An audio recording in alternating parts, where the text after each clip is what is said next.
creative writing. So, what the creative writing exactly is? Leave the writing for a while and come to the creative. What is creative? Creative means that what you believe. It always depends on how you carry your creativity. Our mind is always a part of usual activities, such as we always think, we always see, and each and every sense of ours is busy in imaginations. And that imagination creates a story into our minds, and we are always busy in observing that creativity or observing that imagination which comes into our minds. Furthermore, the creative writing is said to be art. Creative writing is an art. Why it is an art?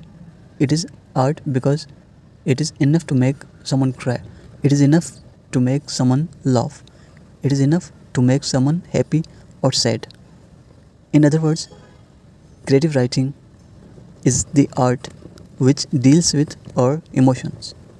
It is always connected to the emotions in such a way that it makes people think what you want them to think.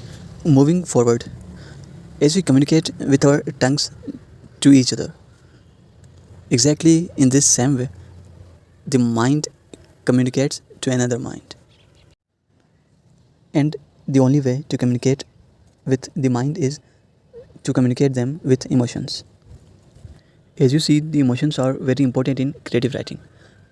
Creative writing enables you to communicate with people, with people's mind, and with people's emotions. The only way to do this is to contact them through emotions.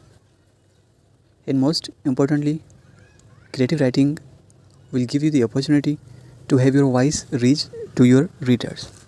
When we come towards the definition of creative writing, there is no any exact definition of creative writing, but I have described that creative writing is considered to be any writing such as fiction, poetry, non-fiction that goes outside the bounds of normal profession.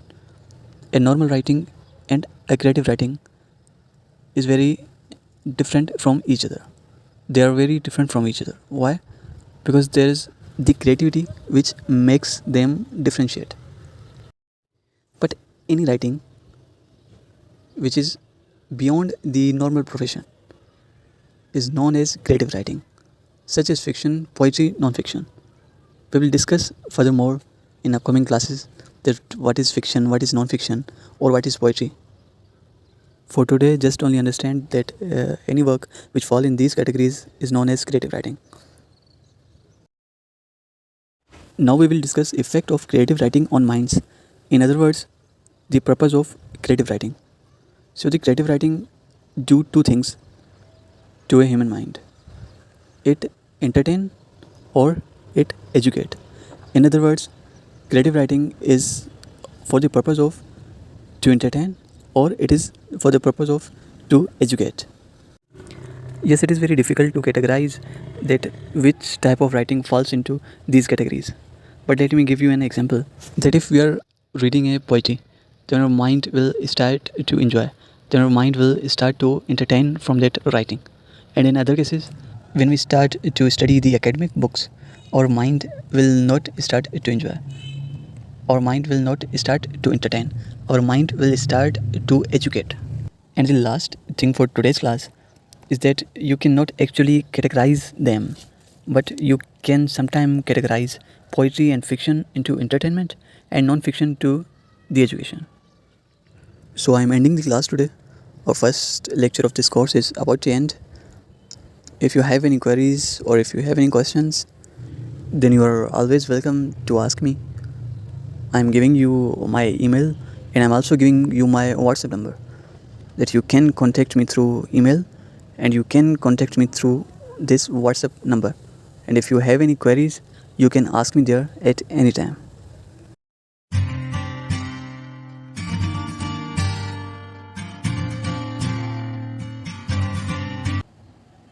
Assalamu alaikum and welcome to Skills Spiral. I am back again with another video, and in this video we will discuss about the abilities. That are you able to be a writer or not? Now I am sharing the very basic thing with you people, that whenever you are trying to build a building, then the important thing which you should have to keep in mind is that how is the structure of that building. In other words, that if the structure is strong, then the building will be strong. But if the structure will be weak, then the building will definitely weak. In the same way, whenever you are trying to enter in any new profession, or whenever you are trying to do anything, then the only thing which you must go through is the ability, that are you able to do that work or not. When you will be not able to do that, then no matter how much hard work you do, the only thing which you will face at last moment will be nothing but the criticism. Now that was the example of a building. Now what about us? What about a human being, or what about a human's mind? The first ever thing which we should have to do is that we should have to build the structure in our mind. So here the question arises that how do we structure the mind? So as I said in the previous lecture, that there is a deep connection between emotion and mind. And in today's, I am saying you that the second important thing for our mind is our thoughts. Now what about thoughts? Is there any connection of the thought with the structure we are talking about? Then my answer is exactly yes. There is not only the connection, but a thought in human's mind is entirely the structure of our mind. By our thoughts, we make the structure into our mind. And this structure is the base of your ability. It is the base that tells that are you able to be a writer or not. Now let me tell you a story here, which will definitely figure it out that how deep your thoughts are, or how deep your structure is. Is your structure enough to make you a writer? Is it strong or is it weak? No matter what your structure is, but believe me, you will be definitely more stronger than you were after listening this story. The years back, in the 5th grade, I wrote a poem. I wasn't even 1% excited about it. But believe me, I was very confused. But you know what? My teacher thought that it was very brilliant. I never remember what was in it. I don't remember what words I had used. Not only this, but I don't remember the title either. So I don't understand what exactly was brilliant in that poem. But the only thing that I understood was that this was a moment when I become a writer. The only ability which makes you writer is the spirit to start. Know your worth, that you have this ability, that you can start writing no matter how and when. Here the questions arises that how to start and when to start. How to start is another debate, but when to start is the moment when you are able to know that you have that ability to start writing anything. Because this is the moment when you are waiting for.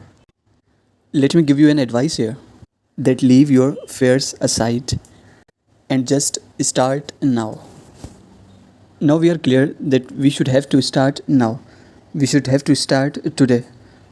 Then another question arises that how to start, or how should I start? Now coming on how to start, believe me, there are million, billion and trillions of ways available. As there are million, billions and trillions of the things which are available in this world. Have you ever thought that how many things you see whole day, from the beginning of the day to the end of the day? Your every sense is in work the whole day. As our eyes are busy in watching this world, and our ears are busy in listening it. And if you are able to think about them, then you are definitely able to write. The whole day you see countless things with your eyes. Do you know what it means? It means that thousands of countless opportunities to write. I hope that you are ready to write now, no matter what, how. But the thing that I know is when you will start to write now. Let me believe on you that you can write. So here is your first assignment of the course. I want you to know your worth. I want you to sit comfortably and remember things you saw the whole day, or to remember those thoughts which comes into your minds whole day and night. Just sit, close your eyes and think about them. That what you have saw the whole day and night. And what was the first thought which came into your mind by watching that? And what was your last thought which came into your mind by watching that object or thing? Just do nothing but only choose a one and write something. Remember one thing, that this is to make you people start. Write whatever you want to write. Your first 100 words of the writing will make you understand that you have the ability to be a writer. By doing this, you will know your worth. So write whatever you want to write. Write on any topic you want to write. No matter that you write a half page or a complete page or even 2 to 4 lines. But the only thing I want from you people is that write anything you want to write. And remember that it is your first assignment of this course. Now summarizing today's lecture on these 2 lines, that if you are successful to write about anything, or you are successful to do what I taught to you, then it means that you are able to be a writer. But remember that if you ignored or you leave it on tomorrow, or your fears make you weak, then you are not able to be the writer. Thank you very much, and do it as soon as possible.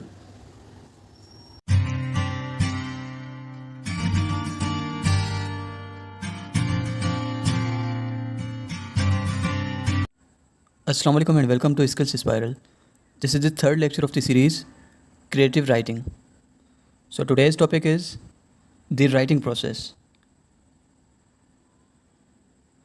So very initial thing is this, that writing process consists of 4 basic stages. The first one is pre-writing, the second one is drafting, the third one is revising, and the fourth one is editing. So let's understand the first one, which is pre-writing. Now what pre-writing actually is? Simply, pre-writing is a process, is a part of process which is very first what do you do. Now pre-writing is anything what you do before you write any draft or on your document. Now let me tell you that what is draft. Draft is actually your context. In other words, actually your detail. When you sit to write something, no matter it is essay, novel, or even a book, the first thing you do is that you make the context or the draft for that document. Now let me tell you that document is known as that what you are trying to write. I mean, if you are trying to write a novel, essay, book, or something else, this is supposed to be your document, and what you write into it is known as your draft or your context. So it is the first activity you engage in. Gathering ideas is an activity that occurs throughout the writing process. Now this step occurs in whole of the writing process.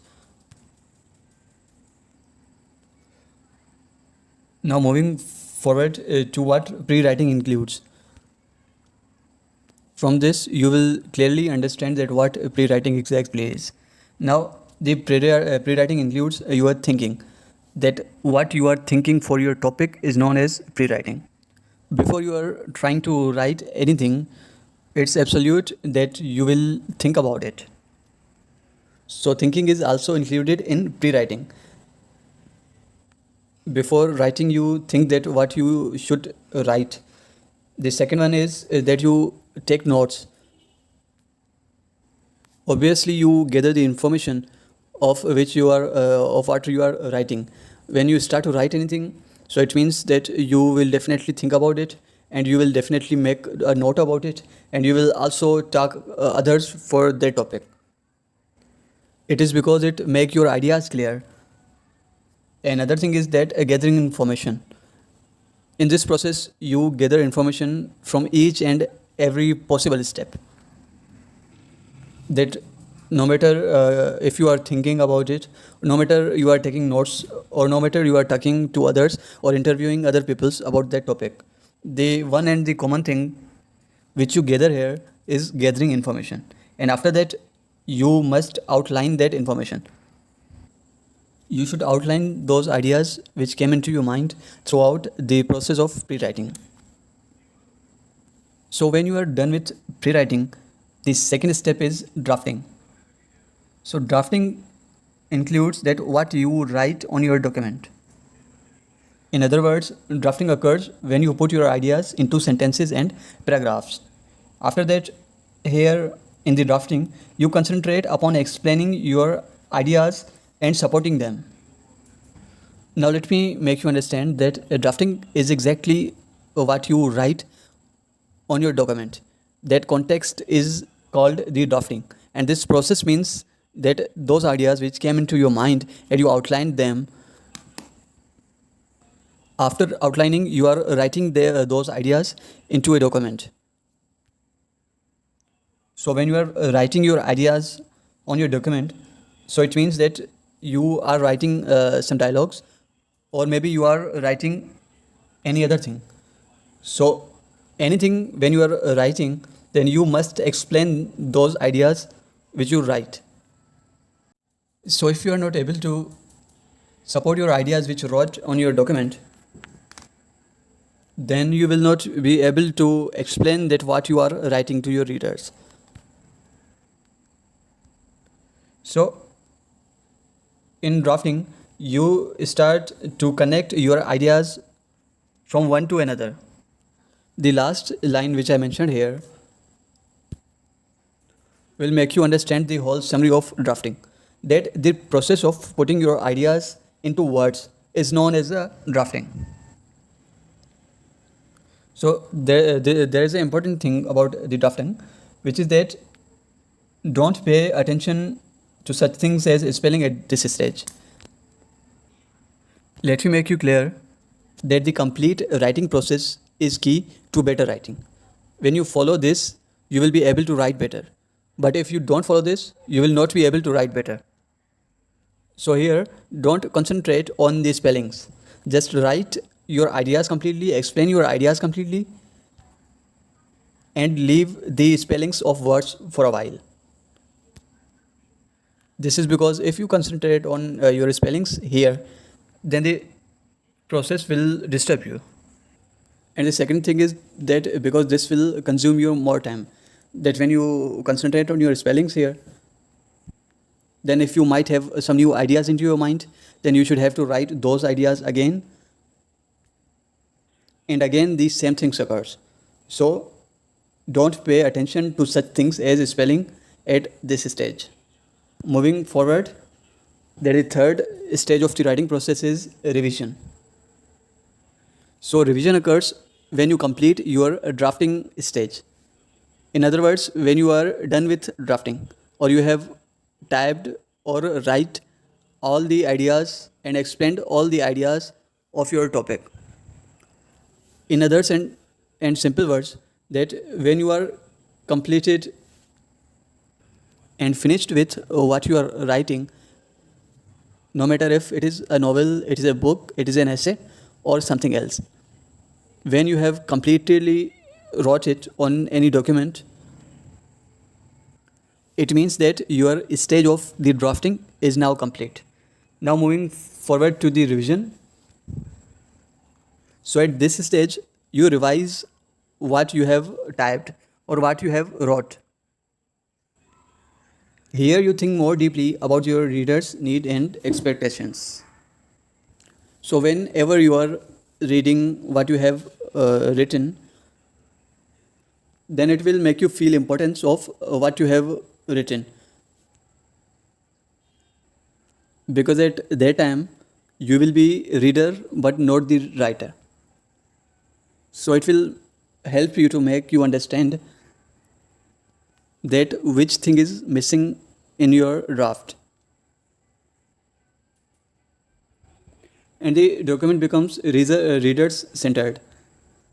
It means exactly what I said, that it will make you feel as a reader but not a writer. Think about how much support you will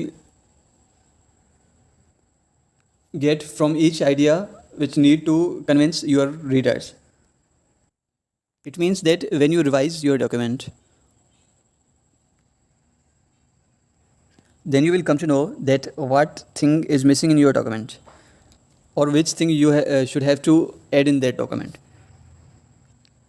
In revision, you revise each and every sentence of yours, that what you have written on your document, and each and every dialogue about that. Now this is a very important thing, that do readers need to know X before they can understand Y. It means that when you are explaining two different things to your reader, then will they understand X before they can understand Y? It means that will they understand the first thing before they can understand the second thing. It means that connection of your dialogues or your ideas should be as accurate as possible. So at this stage, you refine your statements. You make each and every explanation or each and every idea as accurate and clear as possible. So this was the stage of revision, which was the third step. So hope so that you will understand each and every stage of writing process except one, which is editing. It was the fourth stage as we see before. So we will continue this lecture in lecture number 4. For today, I am ending this lecture on the revision, and hope so that each and everything is clear into your minds. You can ask me any question on my email or on my WhatsApp number. We will continue this in lecture number 4. Thank you.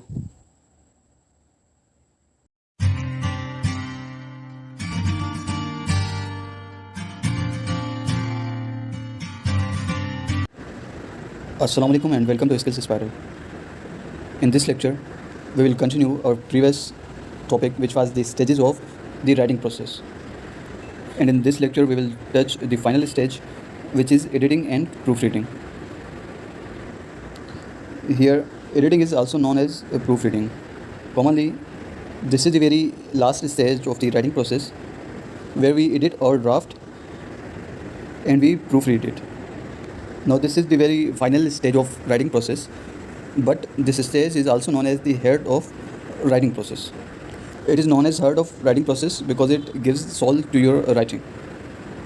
Here the question will arise in your mind that why it has much importance. We will come to know the importance of proofreading or editing at the last of this lecture. Before that, let's touch that what editing and proofreading means and what we do in editing and proofreading stage. Here is the first point, that in this stage we carefully check the errors in our writing. Now when a person is a writer, it's obvious that he will write novel, he will write book or a story. Whatever he write is a lengthy process. There are thousands of words in a story, novel or a book.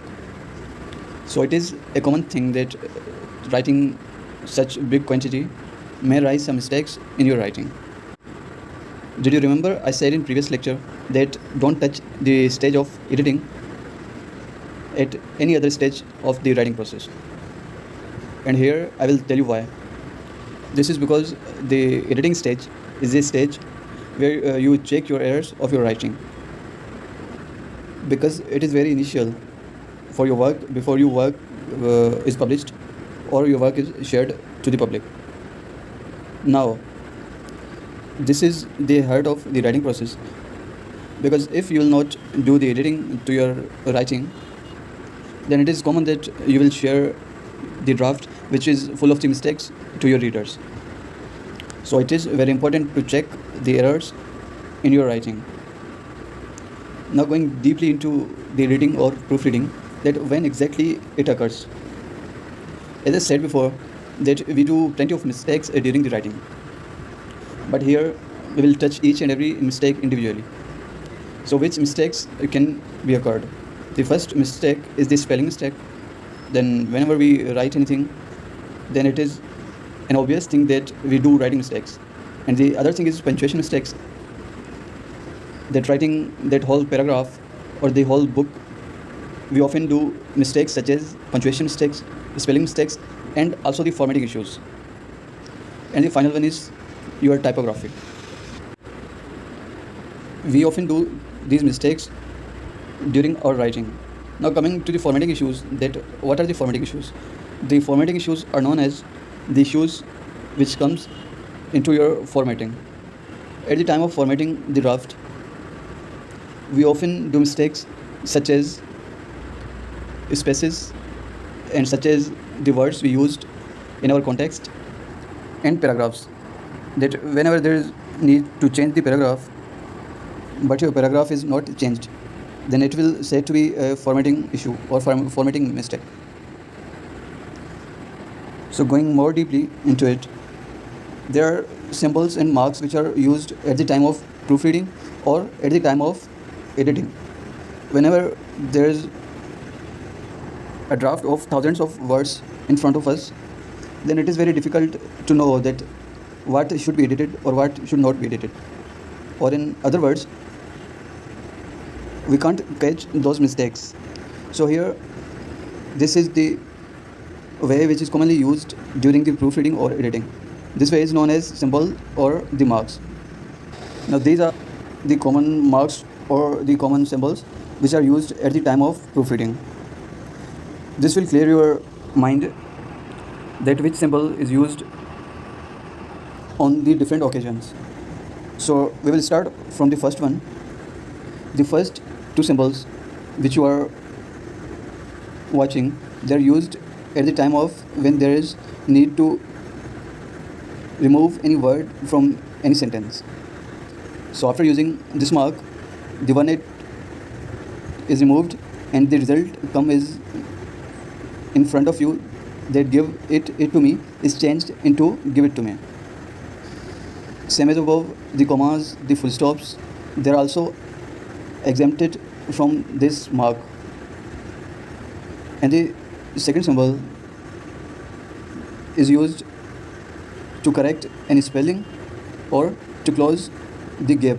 So here you are watching that a proofread is changed into a proofread without the spaces. And another is that capitalized symbol. And these words, which are Sydney Opera House, is changed into Sydney Opera House, but the H of the second one is capital. Another one is there that to make lowercase. The president's job is changed into the president's job, but the P of the president is not uppercase, it is lowercase in the result. Another symbol is that it adds the commas or something else into your words or into your paragraph. So here, the after the no, the comma is missing in the first sentence, but in the second, which is the result, after using this symbol, we are able to add the comma into this sentence. And this is known as when we add a letter. Commonly when the spelling mistakes are occurred, then this symbol is used. And we add any missing alphabet into a word to complete its spelling. And this symbol is also used for that purpose, but it is when we have to use more than one alphabet into that word or that sentence. And the transpose symbol is used when we exchange the words, as you are watching that in the first sentence, the example is given that there is it again, and the result is that there it is again. It is replaced by is and is replaced by it. And another important symbol is this, the new paragraph. Then whenever you need a new paragraph, you add that symbol to remember that you should have to add a new paragraph here. And the next one is to remove the paragraph. And the last two symbols are used for the spellings, that whenever you have used any half word in any paragraph or sentence, then you will use this symbol to remember that you should have to change the word here. So commonly these marks or symbols are used professionally at the time of proofreading or editing. This is for only one purpose, that to remember where you should have to make a change, that where you should have to change your paragraph, where you should have to change your spellings, or where you should have to change the punctuations. So if you are remembering these marks or the symbols, it is a good thing to remember. But if you are not remembering those, then just understand a general idea that what should be edited or what should be not. So moving forward, I have shown two paragraphs here which are changed after proofreading or editing. So here are some examples of the paragraph, that which things are changed in that paragraph. The changings are exactly same as the previous one. The symbols which we have read are used here. This is the second example of this, that how you should edit your paragraph or how you should edit your work. The first paragraph is the original one and this second paragraph is the edited one. So I will say you all that you must read these two paragraphs for purpose of understanding that whenever you are writing, then what things you should keep in your mind, or whenever you comes to at this stage of editing or proofreading, which steps are must and which steps or which corrections you should use during the process of editing of your context. The red marks at the in the second paragraph which are cutted, they are exempt from the first paragraph and they are exchanged with lines such as these lines. I know that it is a bit difficult for you guys to understand symbols and to understand that how to apply them, but simply I want that you clear your minds that what you should have to do at the process of editing, or which changes are possible to change at the time of the editing, or which errors can be occurred during the writing of your context. So I think it is enough for today. I know that this is a bit lengthy lecture, but believe me, it will help you out during the editing of your context. So you can ask me for further queries on my Gmail account or on my WhatsApp number. Thank you very much.